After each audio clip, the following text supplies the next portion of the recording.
الحمد لله والصلاة والسلام على رسول الله صلى الله عليه وعلى آله وأصحابه أجمعين. طب القلوب ودوائها وعافية الأبدان وشفائها ونور الأبصار وضيائها وقوت الأرواح وغذائها عليه الصلاة والسلام.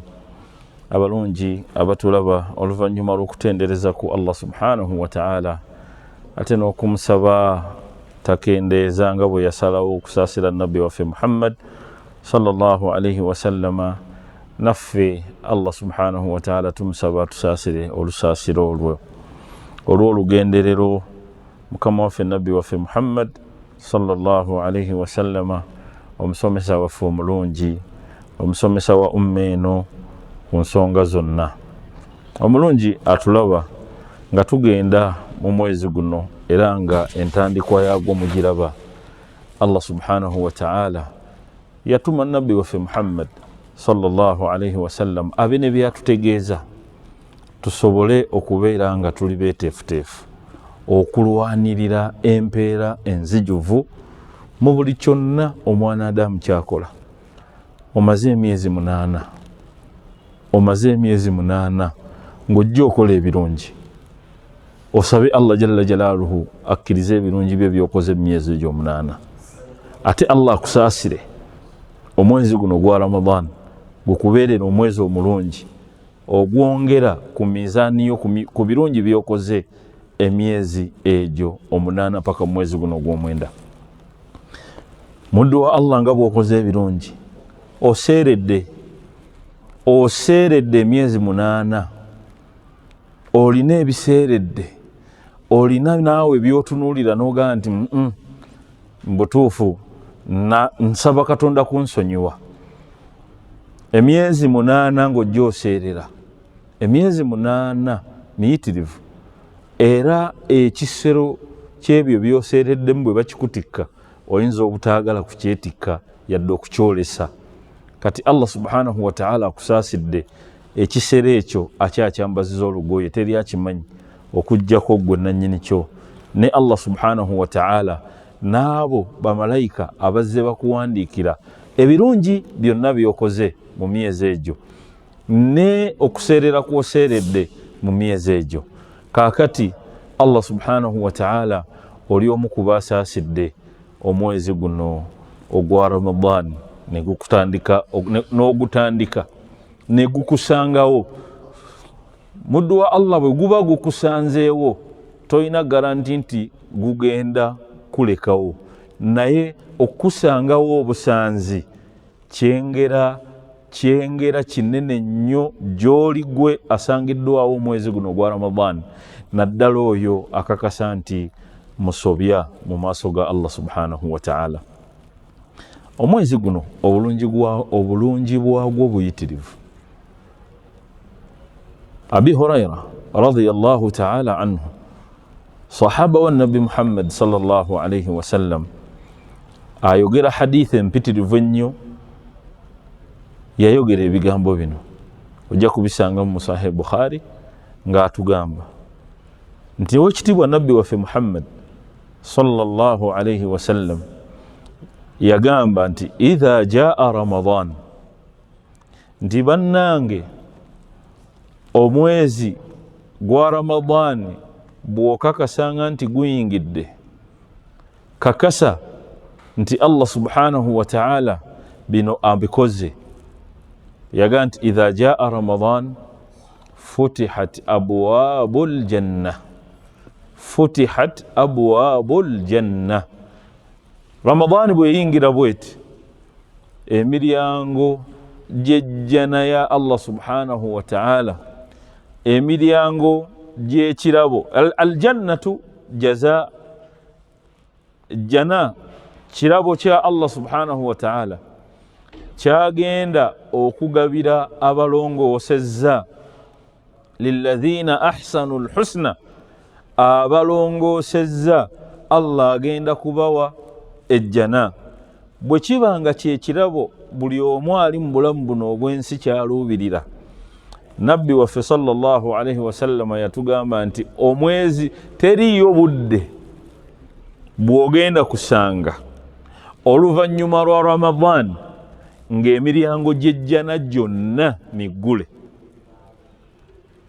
Bannange teriyo budde bwe tugenda kusanga ng'emiryango gy'ejjana gyonna 8 nga Allah subhanahu wa ta'ala gyonna giggudde, ng'emiryango gy'ejjana 8 gyonna Allah gifudde myangu eri omwana Adamu. Bwe bagamba nti futihat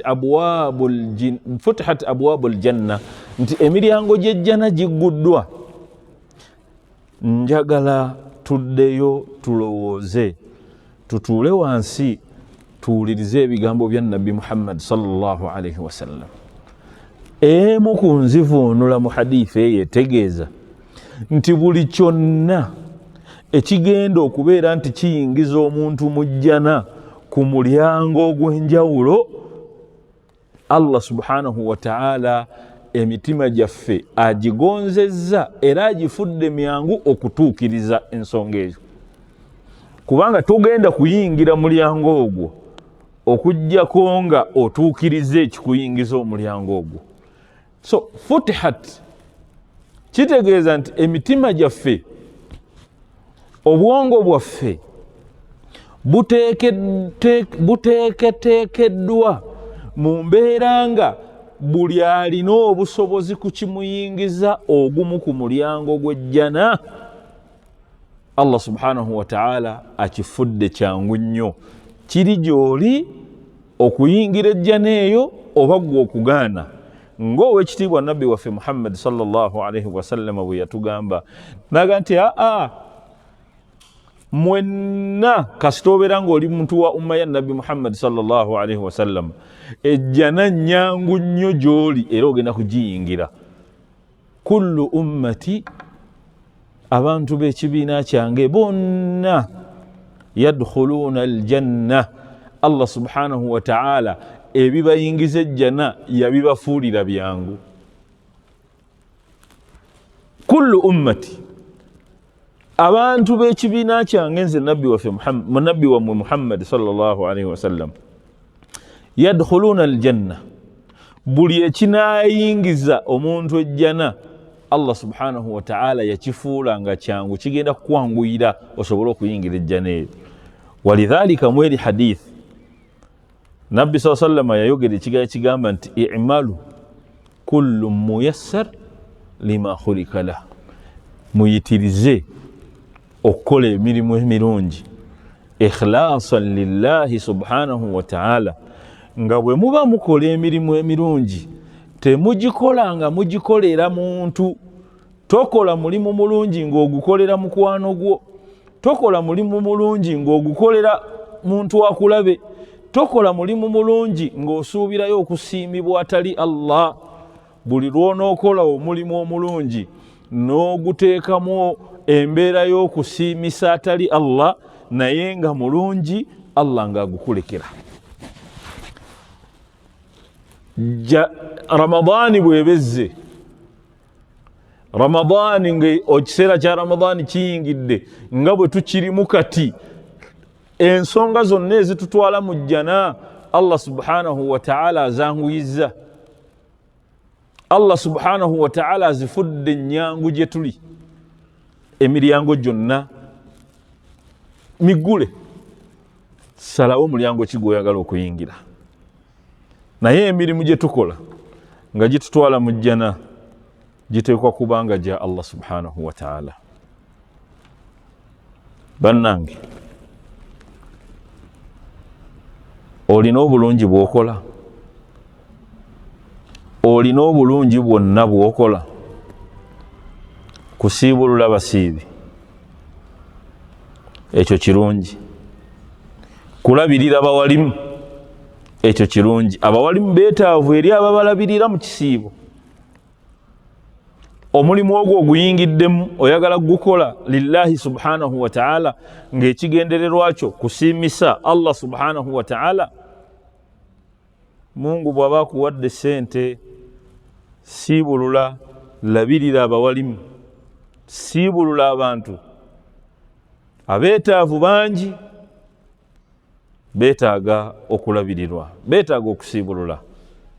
Ate nga nabbi waffe Muhammad sallallahu alayhi wasallama maama waffe atunyumiza n'atugamba nti kaana ajwadu ma yakunu fi Ramadan hiina yalqaahu Jibril. Nabbi waffe Muhammad sallallahu alayhi wasallam yali ekisiibo nga bwe kituuka ekiseera kino ekya Ramadan, nga bwe twabanyonnyolako ne tubagamba Ramadan kitegeeza obudde obuzibu, Ramadan kitegeeza obudde obw'omusana. Omusana gusobola okwaka omuntu enjala n'emuluma n'atuuka okusiibuluka nga talina kyasiibuluka nakyo. Ate nga gwe Allah subhanahu wa ta'ala akusaasidde, akusumululidde, akuwadde sente, osobola okugula amenvu, osobola okugula amazzi, osobola okugula amata, osobola okugula omuceere, n'okufumba n'ofumba, n'oyita abantu bajje basiibuluke. Abantu bwe bajja okusiibuluka, kakasa nti ekigendererwa kyo kusiimisa Allah subhanahu wa ta'ala, na Allah jalla jalaaluhu kuwa empeerayo enzijuvu mu mulimu ogwo omulungi gw'okoze. Kubanga futihat abwaabul janna, emiryango gy'ejjana mwana wattu gigguddwa. Oyagala kuyingira mulyango ki? Oyagala kuyingira mulyango gwa boogezi b'amazima? Oyagala kuyingira mulyango gwa basiibi? Oyagala kuyingira mulyango gwa basaddaasi? Oyagala kuyingira mulyango gwa bayitiriza mu swala? Oyagala kuyingira gwa bazzaka? Bannange, kye kiseera omwanadamu ye asalewo mulyango ki gwagenda okuyingira okusinziira ku busobozi Allah subhanahu wa ta'ala bwakuwadde, n'ekyo kyosobola okukola ng'okikola lillahi subhanahu wa ta'ala. Abasiibulula abantu tubeewaza, abalina obulungi Allah bw'abawadde nga mubutuusa ku bantu tubeewaza okukola emirimu ne mugikola nga temugikola lillahi subhanahu wa ta'ala, ne musobola okubeera nti temugenda kufunamu. Allah jalla jalaaluhu abawadde musobole okutuusa amaani eyo eri abantu, naye bwe musalawo okubeera nti ate mugituusa nga mugituusiza ku bukwakkulizo, bwe baba tebakoze bwe kiti sijja kubasiibulula, bwe banaaba tebanjogereko sijja kubasiibulula, bwe baba naaba tebasobola kukola bino oba bino oba bino, sijja kukola bwe nti. Olwo oba tokola lillahi subhanahu wa ta'ala. Naye akola lillahi subhanahu wa ta'ala, Allah subhanahu wa ta'ala ali redde okulisiivinga sadakayo, ali redde okulisiivinga omulimu gwogwo omulungi gwokoze ng'ogunoonyamu kusiimwa kwa Allah. Togunoonyamu kusiimwa kwa seeka zikusooka, togunoonyamu kusiimwa kwa seeka gundi, mukwano gwange gundi oba banandaba batya nze nga sisiibuludde. Ensonyi ezo bwe zibeera nga zitandikira eri Allah jalla jalaaluhu, nsonyi nnungi era genda mu maaso. Nabbi waffe Muhammad sallallahu alayhi wasallam ekinjogezza ebigambo ebyo ye hadithi ya Abi Bakra gye njagala okubabuulira, nga nnungi, gyewuunyisa, era yeetaaga buli musiibi, ate yeetaaga buli mugagga, buli muntu Allah gwawadde ekintu nga kya bugagga, nga kisobola okubeera nti kiyambako atali ye oba okusukka ye mu kwanguyiza abantu obulamu bwabwe, si mu kisiibo kyokka wabula ne mu bbanga eddala lyonna, naye ate mu kisiibo kyo kiyitirire, kubanga nabbi waffe Muhammad yayitiriza nnyo okugaba nga tasabiddwa. Ekimwogerwako Muhammad sallallahu alayhi wasallam, Ramadani bwe yatuukanga yabeeranga ajwadu nnas, awaayo nga tannaba kubeera nti asabibwa, n'amanya nti omwetaavu waali n'amuwa nga tamusabye, natunuliranga obwetaavu. Abantu bangi bamanyi obwetaavu bw'abantu, tolinda akusabe, kozesa kyo Allah jalla jalaaluhu kyakuwadde osobole okubeera nti omaliriza obwetaavu obwo. Tolinda kusabibwa nga Allah akuwadde obulungi obwo buweeyo nga tebannabukusaba. Allah subhanahu wa ta'ala akuwe empeera enzijuvu. Hadithi ya Abi Bakra byenjagala okumaliriza nayo ebigambo byange mu episode eno kwe kubeera nti yayogera ebigambo nabbi waffe Muhammad sallallahu alaihi wasallam n'agamba nti shaharani, emyezi ebiri, shahar, emyezi ebiri, la yanqusani, emyezi ebiri la yanqusani. Omuntu ayinza okugamba nti tegikendeera, emyezi ebiri giba mijjuvu, gyo tegikendeera. Naye obujjuvu si bwe bw'ennaku ziri ze twayogerako ne tugamba nti nabbi yagaa nti ashaharu hakadha, ashaharu hakadha, ashaharu hakadha, ne zibeera ennaku 3 ne gujjula. Yagaa nti ashaharu hakadha, ashaharu hakadha, ashaharu hakadha, oba hakadha, ne zibeera ennaku 29. Nabbi waffe Muhammad sallallahu alaihi wasallam obwo obujjuvu yali alaga ekiseera. Ebyo ebigambo nabbi yabikozesa ng'alaga kiseera nti omwezi gujjulira mu nnaku 3 oba 29 guba gujjudde. Naye wano mweno hadithi nabbi yagaa nti shaharani la yanqusani, emyezi ebiri tegikendeera, si mu budde, si mu mbeera y'ennaku nti 3 oba 29. Shaharani la yanqusani, nabbi yagaa nti Allah subhanahu wa ta'ala mu myezi ebiri omulimu gwonna gw'oba okoze Allah tagaba mpeera ya kitundu mugwo. Emyezi ebiri Allah tagaba mpeera ya kitundu, emyezi ebiri Allah agaba mpeera nga nzijuvu. Buli kyokola Allah akuwa empeera nga nzijuvu, teriimu bukendeevu. Shahru Ramadan, omwezi gwa Ramadan, buli kyokola Allah akuwamu empeera ya kintu nga kijjudde. Ojja kukizza nnyo mu mbeera ya sunan, kizza nnyo mu mbeera ya sunan, embeera y'okukola ebintu nga si byebyo Allah bye yakulaalikako, naye n'okola sunna nnyingi, nawafil nga mpitirivu. Empeera Allah subhanahu wa ta'ala gy'akuwa, takuwa mpeera ya nafila. Allah takuwa mbeera nti osadde sunna, akuwa empeera nga nzijuvu, akuwa empeera nga teriimu bukendeevu, akuwa empeera nga subhanallah owaayo kitono Allah n'akuwa empeera y'ekijjudde.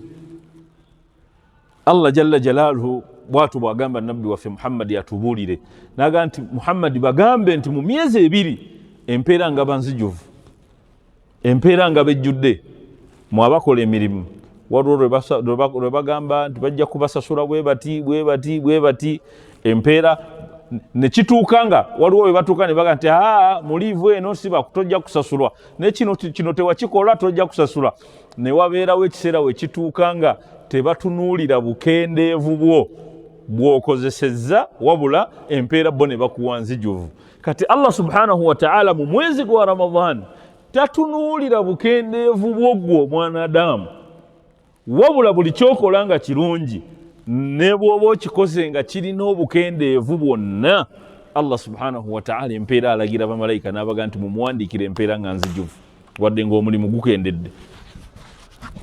Mwezi gwa Ramadan, bannange tuli mu mwezi ng'ekigendererwa ekikulu kwe kubeera nti nabbi waffe Muhammad sallallahu alaihi wasallam atubuulira nti omwezi guno gwa Ramadan empeera tetunuulira ani munafu ani atali munafu. Okoze otya ye Allah wakusasula empeera yo nga nzijuvu. Tagenda kutunuulira, Allah jalla jalaaluhu tagenda kutunuulira bukendeevu bw'okozesezza, kubanga enniya yo mu kukola ebadde ennungi. Kati Allah subhanahu wa ta'ala n'akuwa empeera nga nzijuvu. Obukendeevu bungi nnyo bwe tulina ng'abaana Adamu, buyitirivu, naye empeera yaffe nzijuvu mu mwezi guno ogwa Ramadan. Kyova olaba nga nabbi waffe Muhammad sallallahu alaihi wasallam, njagala okujjayo example emu eyewuunyisa. Nabbi bwe yali ayogera ku umra mu Ramadan, ate empeera yaayo yagiwa mpeera nzijuvu nga ya hijja, ate nga ne nabbi kwali. Kakati shaharani, emyezi ebiri, la yanqusani, empeera Allah zagaba agaba nzijuvu newankubadde ng'omuntu alina obukendeevu mu ekyo kyaba akoze, oyinza okusaala naye ng'ebirowoozo biri wala. Oyinza okubaako ne byokola naye ng'ebirowoozo tebiri ku ekyo, naye ng'okikoze lillahi subhanahu wa ta'ala. Byonna ebibadde bikusumbiya obwongo nga byalikendeezezza esswalaayo, Allah tabitunuulira. Allah aga nti mu Ramadan omuddu wange asadde sunna mumuwe empeera ye nga nzijuvu, asadde dhuhuri mumuwe empeera ye nga nzijuvu. Kaakati nno ekyewuunyisa ate Nabbi sallallahu alayhi wa sallam n'atugamba ti al-umratu fi Ramadan. Yeno hadithi eraga nti Allah agaba empeera nga nzijuvu. Nabbi yaga nti al-umratu fi Ramadan, omuntu eyewaddeyo n'atambula n'agenda e Makka fi Ramadan, mu mwezi gwa Ramadan, n'asasula essente ze ng'ekigendererwa kye genda kukola umra fi Ramadan, empeera ye Allah agenda kumuwa nzijuvu. Nabbi yagamba nti ta'dilu. Olaba ekigambo kyakozesezza Nabbi agamba nti ta'dilu, wadde akoze umra fi Ramadan naye Allah agenda kumuwa empeera nga nzijuvu. Empeera eyo gyagenda omuwa mpeera ki? Ta'dilu al-hajjata ma'i, nti Allah agenda kumuwa empeera nga ya hijja, nga efaananira ddala omuntu akoze hijja ate nga agikoze ne Nabbi Muhammad sallallahu alayhi wa sallam, nga Nabbi yamulagirira, nga Nabbi yamugamba nti kati genda okole bwoti, nga Nabbi alinga ye mutawafu wo yakulagirira akugamba nti hijja okutuuka era okugifunamu empeera enzijuvu, kola kino kola kino kola kino. Bwe butyo bwe tulaba empeera eri mu mwezi guno ogwa Ramadan, nti Allah subhanahu wa ta'ala akuwa empeera nzijuvu. Nabbi n'abeeranga ajiwadu ma yakun, talinda kusabwa wabula atunuulira buli mwetaavu n'amuwa okusinzira ku bwetaavu bwe. Ng'omwetaavu tasabye n'abeeranga Nabbi sallallahu alayhi wa sallam jawad, mugabi agaba nga tasabiddwa. Naawe omugagga asobola okugula amenvu, naawe omwavu asobola okugula ag'olukumi, teekayo amenvu ago ag'olukumi, teekayo ekintu kyonna ky'osobola okuteekayo nga kigenda kuvaamu empeera ezikuyamba, naye nga ggwe otunuulidde okuganyulwa kwa Allah subhanahu wa ta'ala kwayogerako nti emyezi gino ebiri, guno omwezi gwa Ramadan Allah empeera agaba nnamba, agaba nzijuvu. Omwezi ogwokubiri gwe omwezi ogw'okwolesa obwetaavu bwaffe eri Allah subhanahu wa ta'ala, gwe bayita shahru dhul hajj, omwezi abantu gwe bagenda okukoleramu hijja. Emyezi egyo ebiri Allah subhanahu wa ta'ala empeera agaba nzijuvu.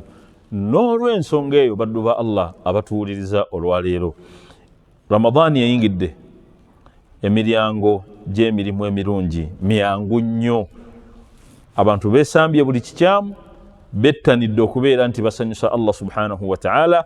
Allah tubakakasa nti agenda bawa empeera yammwe nga nzijuvu. Wabula njagala okubiriza buli akola ekirungi abeere nga akikola lillahi subhanahu wa ta'ala, beera nga tokola kusanyusa muntu yenna. Allah subhanahu wa ta'ala yanenya nnyo Abakuraishi.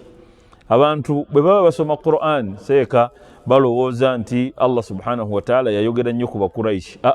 Allah bwe yali agamba nti Abakuraishi abo baatuula ne balowooza nti basobola okwegabirira, era ne basalawo ne bagamba nti tujja kutambula nga rihlata shitaa'i wa sayf, tusobole okubaako ne bye tufuna mu rihlata shitaa'i ne rihlata sayf, tujja kubaako ne bye tufuna. Naye Allah subhanahu wa ta'ala ne beerabira nti ataagabirira ye Allah subhanahu wa ta'ala. Allah jalla jalaaluhu essuula eyo n'agissanga abanenya, n'agamba nti liilaafi Quraish, mulaba Abakuraishi abo mbu beerabira nti Allah yagabirira, ne basalawo okubeera nti bateekawo ilaafihim, okutambula mbu bagende batambule rihlata shitaa'i wa sayf. Allah n'agamba nti ebyo babikole, tewali buzibu, naye nsobola obbagabirira nga tebavudde ewaawo. Olwaleero Saudi Arabia be baali awo, olwaleero Allah abagabirira tebavuddeewo, amafuta bagasimaawo ne bagatunda, sente zibasanga we bali. Ekyo Allah kye yali abagamba nti asobola obbagabirira ne bwe baba tebazunze eno n'eno, kubanga okuzunga kwe bagenda okuzunga kwali tekugenderera mu kutambula nga bategeera nti Allah subhanahu wa ta'ala yatambuza ensonga. Bo batambula ebyawe nga bagamba nti oba wano tulemeddwa okufuna katugende, tetujja kutambulira ku nsonga zaabo oba kino oba kiri, tetujja kukkiriza ebyo bya Mungu wammwe. Naye Allah n'agamba nti falyabudu rabba hadha albayt. Bwe muba mulina kye mukola nga kirungi mukakase, bw'oba olina seeka gwowa tomuwa kuwagala, tomuwa kukola ki, wabula muwe Allah subhanahu wa ta'ala akusiime. Bw'onookola ekyo ojja kubeera nga Allah gwaga nti falyabudu rabba hadha albayt alladhi at'amahum min ju' wa amanahum min khawf. Abakuraishi Allah abagambye nti falyabudu rabba hadha albayt, ayagala okufunamu, ayagala okutambula obulungi. Falyabudu rabba hadha albayt, sinza Allah yekka, buli kyokola kikolere Allah we yekka. Alladhi at'amahum min ju', ebisinzo tutawaanya lwe lubuto Allah subhanahu wa ta'ala jatuliisa, ate ne ebyo ebitutiisa ebitujjako okubeera nti tulina emirembe Allah jabijjawo. Alladhi at'amahum min ju'i wa amanahum min khawf. Empeera bwetyo bwejja okujjula fi shahri Ramadan. Subhanaka Allahumma wa bihamdika nashhadu an la ilaha illa anta nastaghfiruka wa natubu ilayk. Allahumma rabbana ighfir lana wa liwalidina wa lilmu'minina wal mu'minat fi ad-dunya wal akhirah wa yawma yaqumu al-hisab. Assalamu alaykum wa rahmatullahi wa barakatuh.